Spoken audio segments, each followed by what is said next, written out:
मैं जा रहा हूँ और फिर कभी वापस नहीं आऊंगा। लेकिन मैडम इतनी रात में कहाँ जाएगा? कहीं भी चला जाऊंगा लेकिन घर पर वापस नहीं आऊंगा। एंड तक देखना, बहुत ही अच्छी वीडियो है।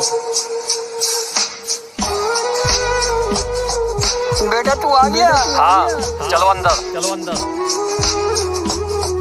मैं जा रहा हूँ घर छोड़कर। कल तो आ गया था लेकिन आज नहीं आऊंगा। बेटा इतनी रात को कहाँ जाएगा? कहीं भी चला जाऊंगा लेकिन अब वापस नहीं आऊंगा। बहुत ही अच्छी वीडियो है व्यूअर। क्या हुआ अंकल?